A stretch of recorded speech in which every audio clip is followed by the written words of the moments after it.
Hi there and welcome. My name is Harrington and I am super glad that you took a few moments of your time today to watch the content that we have here for you, and I hope it helps your business out.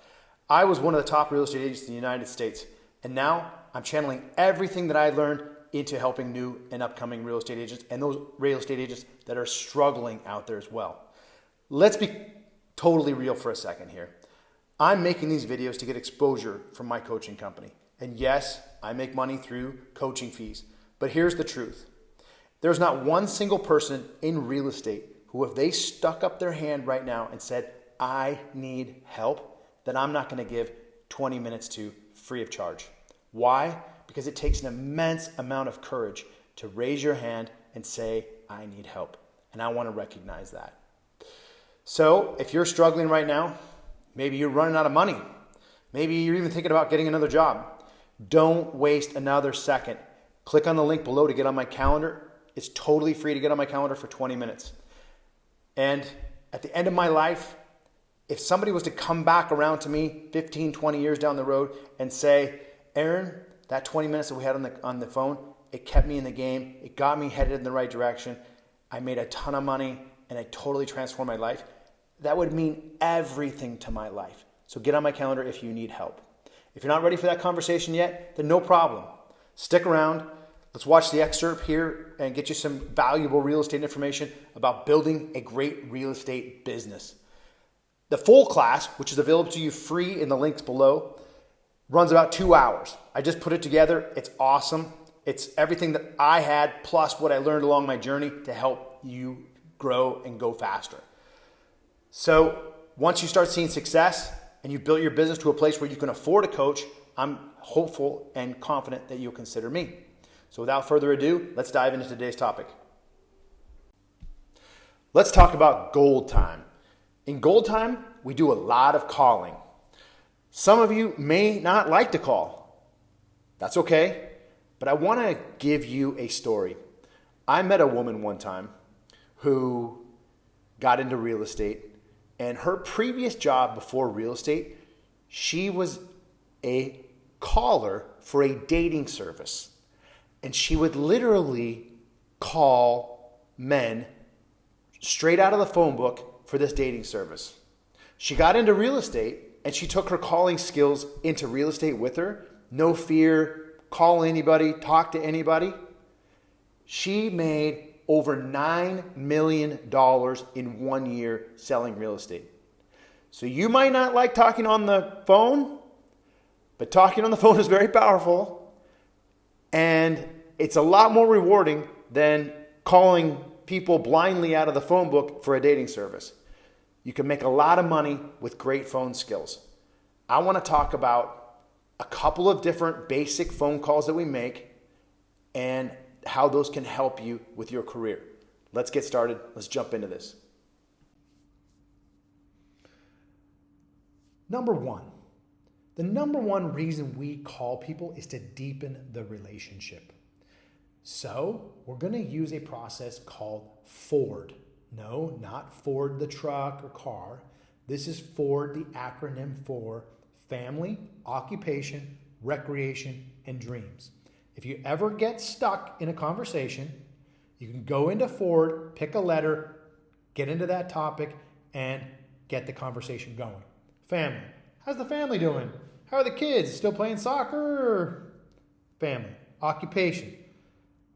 Men love to talk about occupation. Women usually love to talk about family. Keep that in the back of your head. Occupation. How are you enjoying your career? How's work going? How are things coming along? Get into occupation. If you've already talked about family, occupation would be the next theme to discuss. If you make a phone call on this and you take the FORD acronym as your blueprint, don't try and touch on all of these. Pick one. A phone call should only last 5 to 7 minutes. That's it. Tops. You call somebody and you make it a 20, 30 hour long phone call. The next time they see your number come up on the caller ID, you probably won't be talking to them ever again. So people's time is very important. Keep it short. Recreation. think that's a pretty self-explanatory topic. Dreams. If somebody's willing to share their dreams with you, that is a very good sign that they feel comfortable with you. And that is also a very deepening question. So if you can ever get to the point where you can ask somebody about what do they dream about in life, that is a very powerful question. So, number one intention on a phone call, deepen the relationship. Early on, when you're calling them for the first or second time, all you're doing is deepening the relationship. However, we do need to qualify the relationships, but remember, deepening the relationship is very, very, very important. So this is the most important part of building a real estate business by relationship. This is what we call qualifying the relationship. There are a lot of people that know how to do this and don't do it. There's a lot of people that have a hang up with it, and so they don't get into it. And in return, they waste so much time with people that already have an allegiance to another real estate agent. We have to get over that fear and be completely okay if somebody in our relationships has another real estate agent that they would refer to, that they have an allegiance to, that they want to give loyalty to. And we have to honor that. That is phenomenal. I love that a person that I know has an allegiance to another real estate agent and they're willing to keep it. That shows me the character of the person. So we need to qualify our relationships in our database. Some point in the conversation in your first or second phone call, definitely before you ever do a pop-by to their place of work, we need to qualify the relationship. Qualification goes something like this. We've already broken the ice in the conversation. We're maybe at the 3, 4, 5 minute mark in the conversation, and we need to hit them with it. And it goes like this. Hey, just curious, if someone you knew needed a realtor, is there someone you usually think of or refer to them to? The answer to this question will either put this relationship in they're qualified and they're going to send the people to me, or no, they're not qualified and they would send them to somebody else. If they are qualified, that counts as one of our 50 relationships of the 300 that's qualified.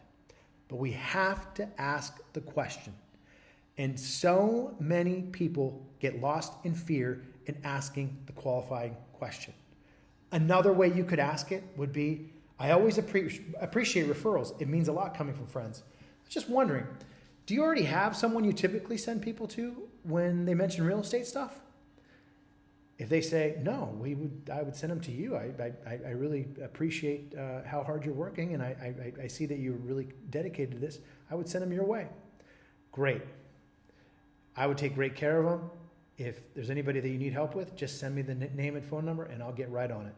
That's exactly how you respond. But you got to ask the question. I remember early on when I was building my real estate business, I was a little apprehensive to ask this question or a variation of this question. And I had a past commercial insurance agent that I really liked, and we liked each other. We always got along on the phone great. He did a great job when I used his services. I admired him.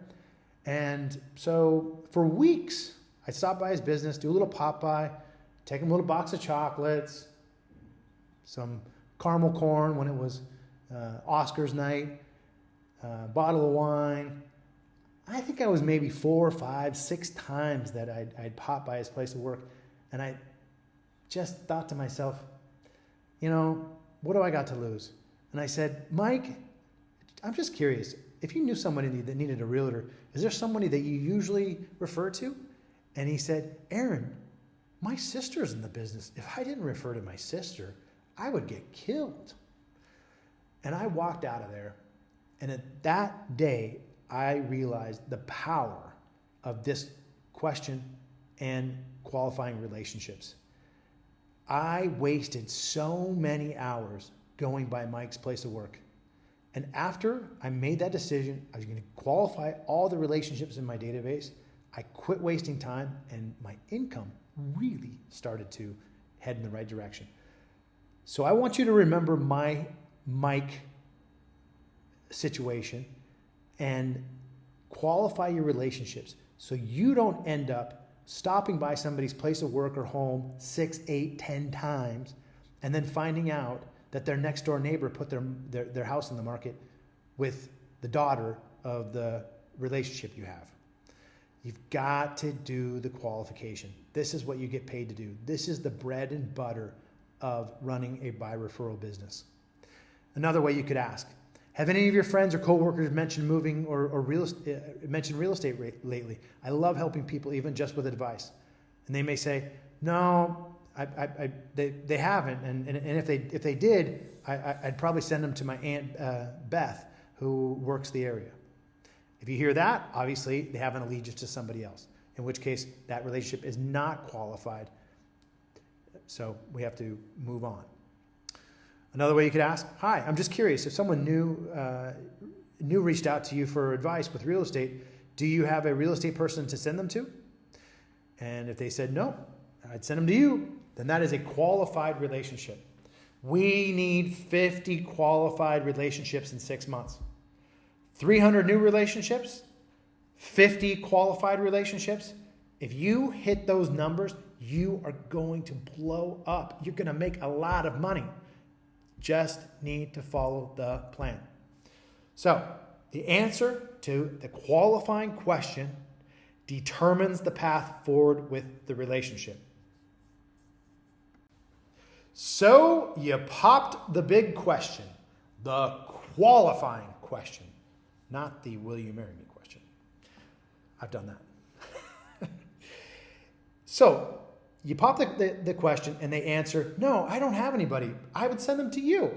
Then you're going to reply with, I'd be honored to serve anyone who needs help. There's no greater gift than a referral. Out of curiosity, each month I send out some real estate market information that I find interesting. Would you like to get that? And they're going to respond, sure, I'd love to get that. Then that's your opportunity to get their address and mailing information. And you would ask, okay, great, where would you like me to send that? Oh, my email address is da-da-da-da-da. Oh, sorry, no, I send that in the mail. What's your mailing address? Oh, it's 123 B Street. Great. So now you've got the address, you've got the phone number, and you've got the email address, and the relationship is qualified. This is a good relationship that you need to focus on in your database. And these 50 people get all the love from you. If they answer oppositely, well, my sister's in real estate, so I probably have to send the referral to her. Then you're going to reply very courteously and commendably, I absolutely commend your loyalty. That is super admirable. If anything changes, I'm always happy to help. So we want to leave top class, lots of honor, and show them that you really admire their character. There you go. The two different ways that the question can end and how you approach the response after they answer the question. The next type of phone call that we make is what I refer to as educating the referrer. A lot of people don't know what to look for or the clues that they could be dealing with a referral. So we need to educate our relationships what a referral looks like. This is an art form. So let's discuss how this works. When you're having your conversation, you've already broken the ice, you're going to ask the question, just out of curiosity, do you know the number one reason that people sell a home? I've asked this question a lot, by the way, and just about every time I get the same response, which is, no, I have no idea what the number one reason is people sell a home. New school? Sometimes they guess. And then you're going to educate them. Actually, the number one reason that people sell a home, unfortunately, is divorce. And if you hear of anybody that's thinking about getting divorced, I'm always willing to do a market analysis on their home for them and provide them the information that they need so that they can plan appropriately. Does that sound good? Great. So this is what's called educating the referrer. Unfortunately, a lot of people in our lives have to end relationships. And if our people that we're in relationship with know that when they hear of a relationship that may be going the wrong way, that it's time for you to know about that, we need to educate them. So this is a phone technique that's called educating the referrer. I hope that you don't use this right out of the gate as your first phone conversation. You need to break the ice. You need to deepen the relationship. Then you need to qualify the relationship. After you've qualified the relationship and you are on good ground with the relationship, then you could do the education piece. But don't make it your first phone call. One of my favorite phone calls to make is the year-end free market analysis call. This is a super simple call, and it usually flushed out a couple new listings for the start of the new year to just get a couple new leads on the board so that we had a couple new listings going into the new year. It's a very simple phone call. It's an offer call. People love it. Not a lot of people say yes to it, but you can get a lot of information from these calls. So we're going to start out. Hi, how are you? How's the family? Everything's doing all okay? Great, great, great. Just break the ice. So then you're going to make the offer. The reason that I'm calling is because I'm doing a yearly property value analysis for all my clients, and I just wanted to see if that might be something that you might want me to do for you on your house. Would you be interested in that? And after you ask that question, you're going to get the information. No, I think we're good this year, but maybe we're going to think about moving towards the second half of next year. I think I might get a new job in a new area. If you hear that, that's what you want to hear. And then you're going to get permission to keep in touch with them so that you can stay abreast as to how those plans are progressing. That is a good lead, and it's a listing lead. So we want to make sure that we get that lead and it goes on to our lead tracker, and we're going to carry that lead forward each month. Now, other things that you could listen for. We're not going anywhere soon, but my friend John at work is thinking about selling his home in Cannerwood. Do you sell in Cannerwood? Of course I sell in Cannerwood. So here it's not that they're going to be selling, but they know somebody who is selling. So you've tickled their brain a little bit, and they thought, wow, this is a great service, but it's not necessarily for me, but I know somebody who it would be a good service for, and it would be John at work. So you want to get permission to reach out to John and offer him the free market analysis and put that together for John. That becomes another lead. So you can do yearly market analyses at the end of the year when you're an established real estate agent, or you can do them every week with people that are new in your database. This can be a very effective phone call any time of the year. I like to do it at the end of the year, starting for the new year when I was established. But for new agents, this can be your fifth, sixth phone call to a new relationship. So this is your yearly market analysis call, and that is the intention for the call, is to get the response to the question. Another simple call that I love to make, this is the lunch call. Lunches have to be pre-planned on our calendar. You saw in the schedule that I pre-plan 3 lunches a week. Sometimes I would pre-plan 5 lunches a week. When I'm making my calls to my relationships, I'm putting the lunches on the calendar for the following week. In the week that I'm in, the week's done. Trying to schedule things in that week is too difficult. I always plan out 1 week into the future. So let's dig into the phone call. You're going to simply start the call cordially. How are you? How's the family? Everybody's doing okay. Never make this call with a relationship that isn't qualified. Why? Because you're going to end up going to lunch with somebody that's not qualified who may have a real estate agent in the family that's they're going to use instead of you. So you have to do this call with people that are qualified. That is paramount. If you break this rule,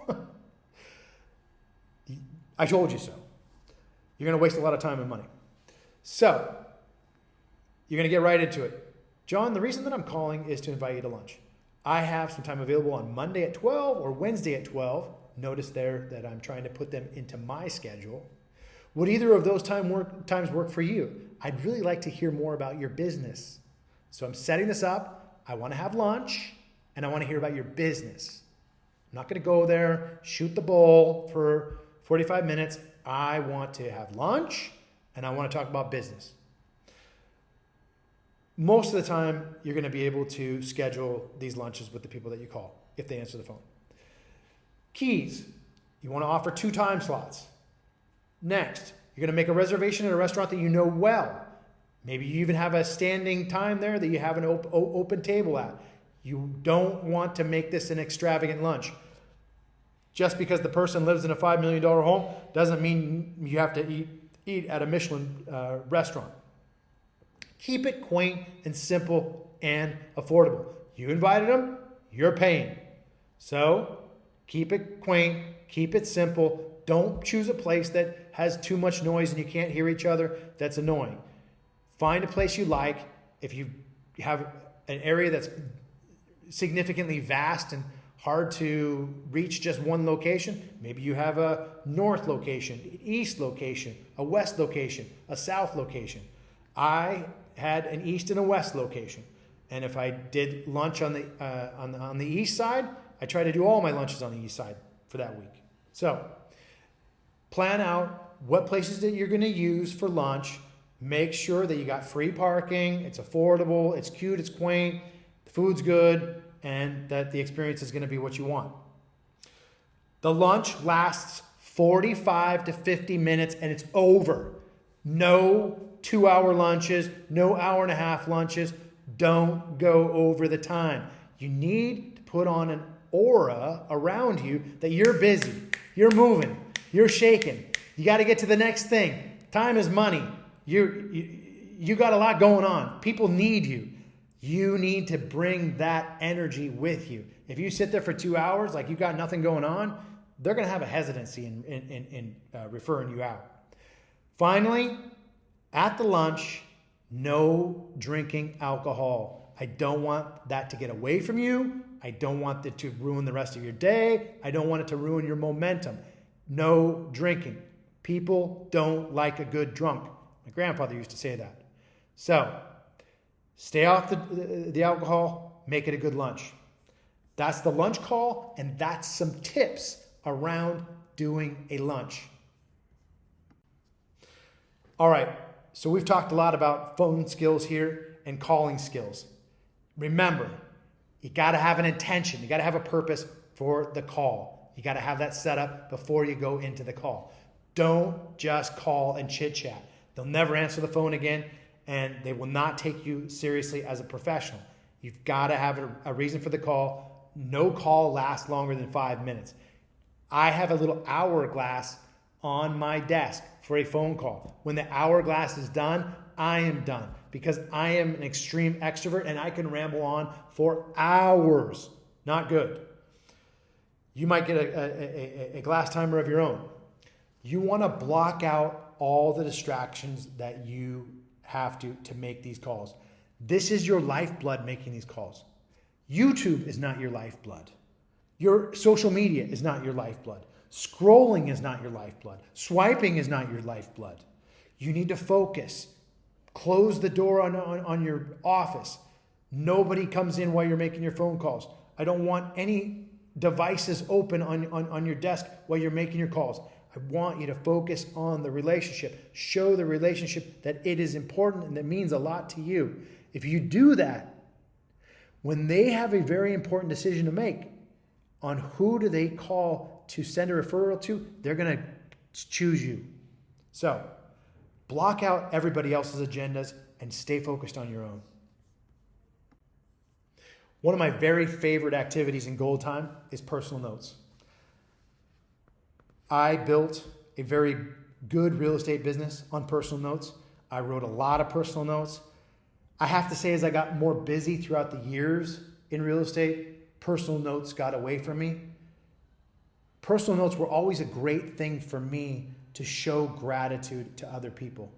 And sometimes I didn't say how much gratitude I had inside of myself for meeting a person or for what they were doing, but just the act of getting out a blank card, writing something in it, putting it in the envelope, putting the little postage on it, taking it to the post office, that just shows gratitude. Now, you can write that you're grateful in the card as well, which is fantastic. But just the act of doing a personal note is amazing. The intention of the personal note is to deepen the relationship. If you've ever gotten a personal note from me or from anyone close to you, you know how it feels. It is a real amazing feeling to open up that mailbox and see a handwritten envelope to you. That is something that is another lost art form in our society. That said, as much as I love personal notes, don't just use personal notes as your only activity for deepening relationships. You've got to call people. You've got to go and see them. You've got to go and have lunch with them. It's so important. But personal notes are kind of like the candles on the cake. If it were up to me, the actual bulk of the cake is the Popeyes and the lunches. The frosting is the phone calls. And the candles are the personal notes. All that together makes a wonderful cake. So do the personal notes. Do them with love. Don't make a personal note a novel. Short, 2-3 sentences, 4 sentences tops. It shouldn't take you a long time to write the card. Don't make it a love novel. Include your business card in there and maybe a little salutation. Maybe you've got a sticker that says, "A referral is the greatest gift anybody could ever give me." Put the little sticker on the envelope and away it goes.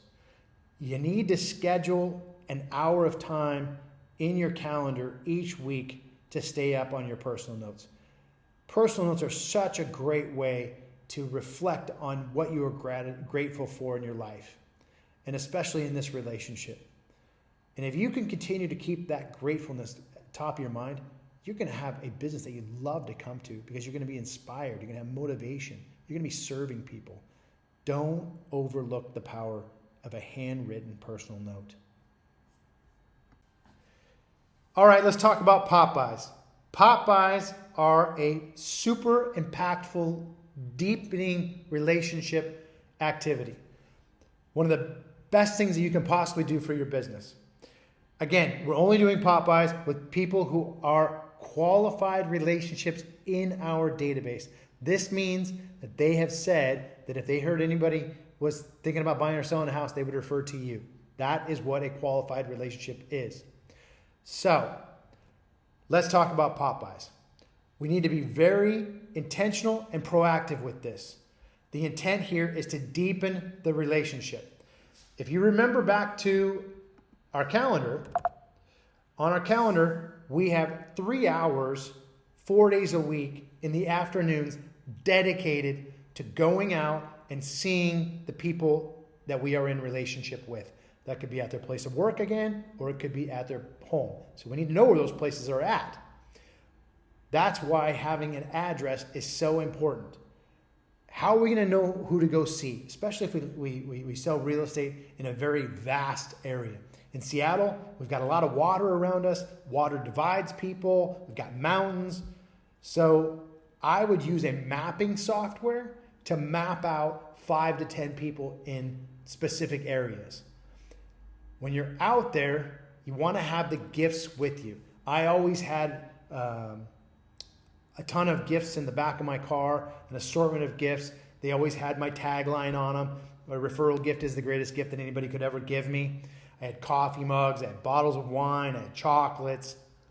Very important that you have these already in the car and that you're using some sort of mapping software to optimize your points so that you can hit a lot of these in a quick period of time. Just before you're at their house, maybe you're on the way to the house and you've got 5 or 10 minutes until you get there, you want to give a friendly phone call and say, "Hey, this is Aaron. I was just in the area. Just wanted to pop by and say hello real quick. I don't have a ton of time. So I want to reach out and see if you're at home. I'll just knock on the door and see if you're there. If not, I'll leave a small little gift by the front door that I have in the back of my car. I'll talk to you soon. So if you talk to them, let them know that you're in the area, you wanted to pop by. Either way, you want to give them a little heads up before you stop by. When you get there, don't go inside the house. Well, if you go inside the house, don't go any further than the entryway. Don't go into the kitchen table, sit down, have them make you something to drink, end up staying there for 30 minutes, an hour, 2 hours. You don't want to do that. You want to give them the little gift, say hello, just let them know that you're in a hurry. Again, you got to speed things up. You're a mover. You're a shaker. You got people waiting on you. You just had a few minutes. You wanted to go and see them. That's what it needs to feel like. It can't feel like, oh, I've got all day long. Sure, I would love to have a cup of coffee. How are the kids? Let's start with Ruby. No, we're not doing that, okay? You step into the foyer, give them the gift. Was thinking about you. Everything's okay? Great. Wonderful. I'd love to do lunch with you sometime. Can I call you and make a time? Great. Fantastic. Perfect. Leave it at that. The whole intention here is to show them that you're thinking about them. You show them that you're thinking about them. You're deepening the relationship. You're finding out more about their life. You're staying connected with them. That is the art here. Pop-bys are a lost art. You do these, you're going to be impactful. Again, do not do a pop-by on somebody's home or work that is not a qualified relationship. That should be a phone conversation. Qualify them. If they say that they would use you, that you're their real estate person, that's when you do the pop-bys. Save your time. Be efficient. Let's wrap it up. Gold time skills are very, very important. It's a gold color for a reason, because I want you to have gold. Gold is valuable. Right now, as I make this video, gold's like $3,800 an ounce. The more gold you have, the more wealth you have, the more options you have in life. Treat gold time with the discipline that it needs. That said, you're going to make some mistakes. Don't get down. Keep going. If you say the wrong thing on the phone and it jeopardizes the relationship, don't let that derail you for the rest of the day.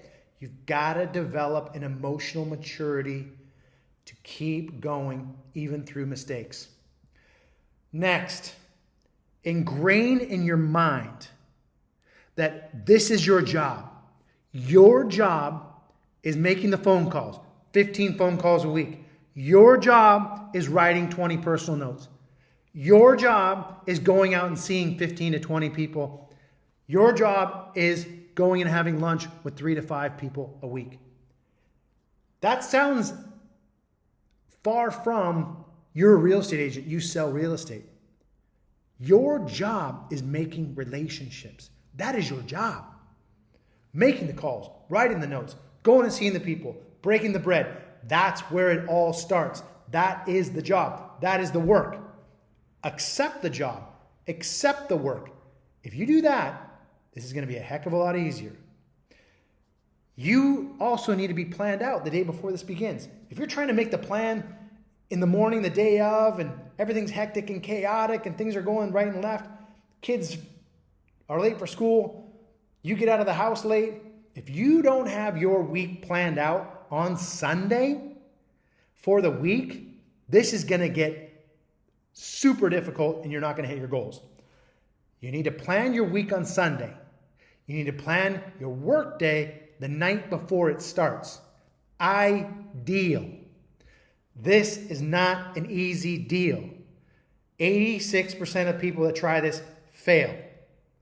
I didn't fail. I almost failed, but I didn't fail. I don't want you to fail. So I'm being very deliberate and military style about teaching this because I want you to be a success and I want you to make a lot of money. So this does not leave a lot of time for scrolling, swiping, developing web pages, updating LinkedIn profiles. Don't worry about any of that right now. I want you to do what is going to move the needle. That is building new relationships. I need a database with 300 new relationships in 6 months. That's the most important thing in your life right now. If you want to jump on LinkedIn in 24 months from now and show all the houses you sold, you make me 300 new relationships in these 6 months, and you will show these people an enormous number of houses that you sold. That's what you want. That's what you can have. But you need to roll up your sleeves and you need to get going on this thing. Thanks for sticking with me here today. If you like what you heard and you want to take the full 2-hour course, just click the link below in the description. And again, the class is free of charge. And in that course, I walk you through the exact techniques that I used to grow my database to over 3,800 relationships. And it helped me to build an income of over $1 million in net income in 1 year in real estate.